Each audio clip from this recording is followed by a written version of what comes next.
If you were the kind of kid I was, you probably went outside, you looked on some old dead tree or log or something, and you yelled, "Mushrooms!" like a hobbit. And then your teacher or your scoutmaster or whoever said, "No, no, no, there's no shortcut to mushrooms here. Those are not mushrooms. Those are actually conchs, which are the fruiting bodies of bracket fungus, also called shelf fungus, or the scientific name, which is polypores. Like mushrooms, we're not just talking about one species, but like a whole group of species with similar traits. Unlike mushrooms, there are very few polypore species that people eat, but this is one of them. It's called chicken of the woods. Great name. And it's actually one of the easiest edible fungi to identify if you want to get into foraging. Why don't people eat very many polypores? Well, remember that all multicellular fungi are made of the same stuff, which is hyphae. These tiny, fine little threads. They might just be one cell thick. They're all made of hyphae, but there are multiple kinds of hyphae. The kind of mushroom that might spring up in your yard after it rains is going to be made of generative hyphae, which is flexible in every sense of that word.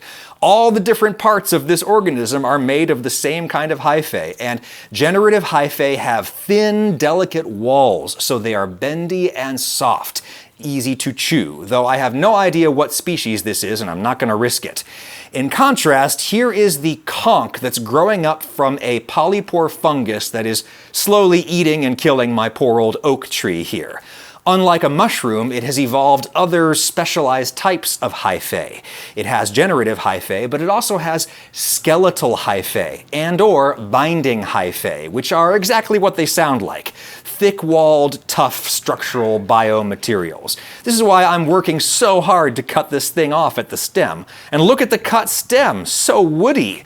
Well, you are what you eat, I guess, and nobody is going to eat this. Not because it's poisonous, I mean, it might be poisonous, but most polypores are not poisonous. You want to see why they call them polypores? It's a holy see! Reminds me of Blackburn, Lancashire. Polypores drop their spores through these tiny little holes to reproduce. Anyway, here's why people generally don't eat polypores. They are so incredibly tough thanks to those skeletal hyphae. I mean, just look at the internal structure of this thing where I cut. This is a cross-section. It's like a rocky cliff face, and it probably would taste like one too. This explains why, if you were a little kid like me, when you ran out into the woods, what you probably found were conchs, not mushrooms. Conchs are tough, so they don't shrivel away immediately after they have dropped their spores, the way a mushroom does.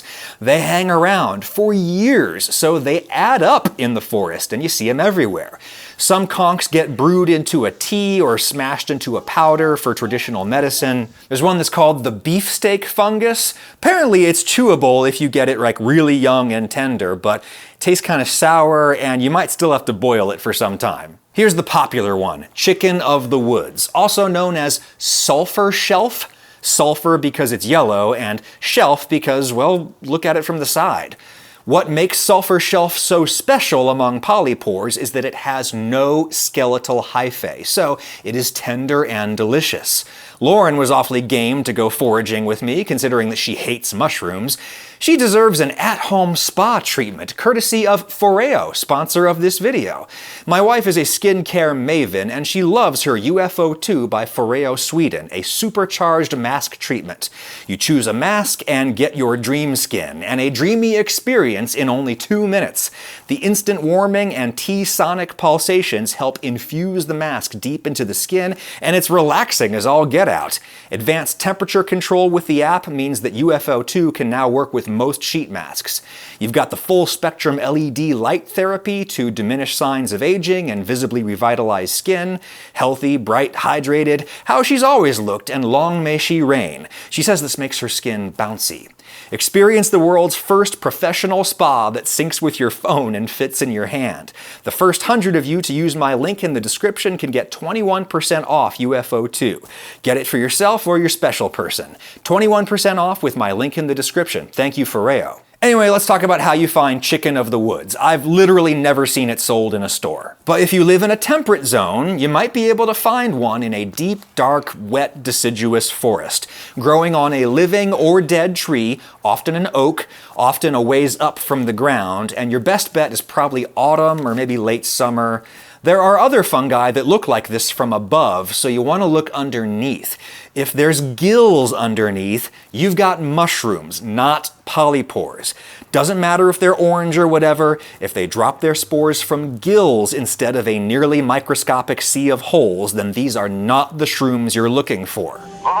Here's a photo of a jack-o'-lantern mushroom. Looks similar, but it has gills underneath, and it is not lethally, but still very unpleasantly poisonous. You'd be in the bathroom a long time if you ate a jack-o'-lantern mushroom. No gills, remember that. But if you see a shelf fungus that looks something like that, it's tender and it has no gills underneath, it's probably a member of the Latoporus genus, which is chicken of the woods. It can actually be several different species within that genus. I'll just cut this off at what counts for a stubby little stem here. What a find. Too often when you see chicken of the woods, it's already rotting and covered in slugs. This is fresh and perfect. Water came pouring out of the stem as soon as I got it loose.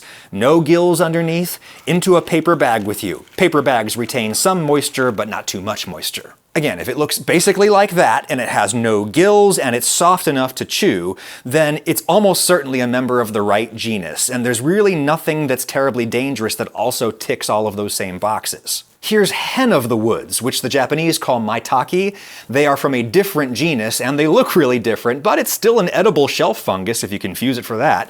There's black staining polypore, also from a different genus, but it looks pretty different, and it's still edible. False turkey tail kind of looks like chicken of the woods, but it's super tough and woody, so you would know the difference. Plus, it's kind of hairy.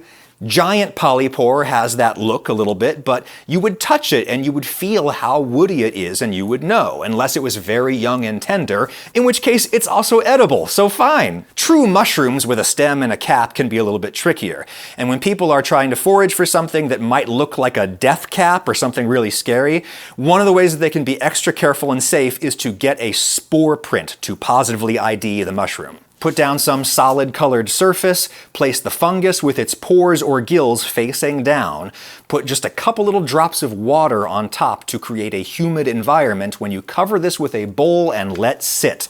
These conditions should make the fungus drop its spores.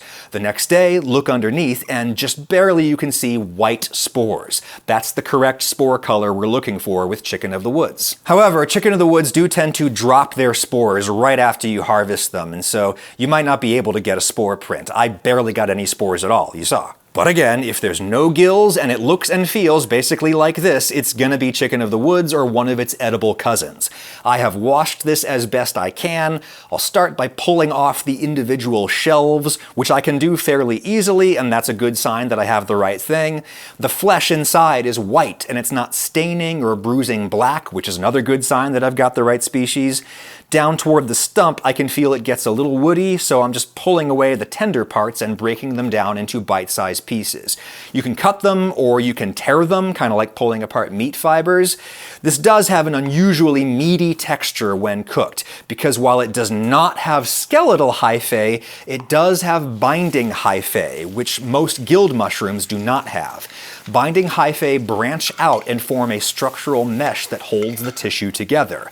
As I fry these, they are not shrinking very much, nor are they visibly softening very much. You want to cook them nonetheless to kill any forest germs or bugs, plus raw chicken of the woods has been known to cause digestive discomfort. Indeed, some substantial minority of people report a little bit of digestive discomfort when they eat chicken of the woods or its cousins, even when cooked. And that's just a thing that happens with edible funguses. Some people just react bad to some of them. It's maybe an allergic reaction. It's wise when eating a new fungus for the first time to just have a few bites and see how you do over the next day. But that's going to be difficult for me because this is so delicious. It really does taste like chicken. Or maybe it has the flavor of chicken with the texture of crab. The texture is just so substantial and satisfying, at least when fresh.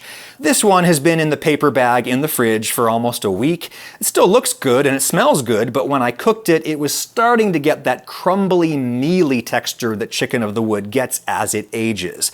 I reckon that's another reason you rarely see these in stores. You really want to eat it within the first couple of days after harvest. But in nature, chicken of the woods is not rare, so if you live near a temperate forest and it's the fall, go out and see if you can find some.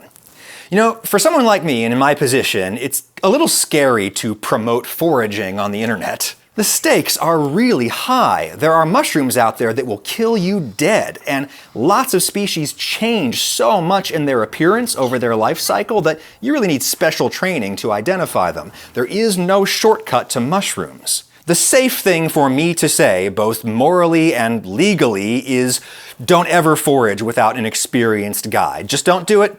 Only do it with someone who really knows what they're doing.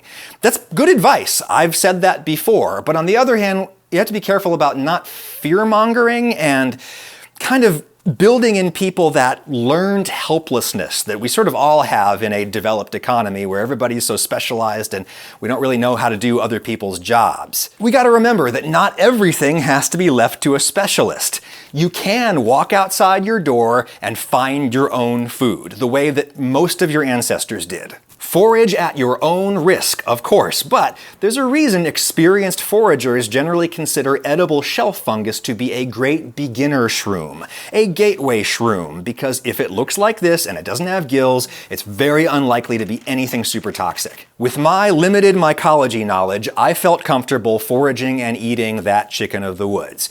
You do your research and make an informed decision for yourself.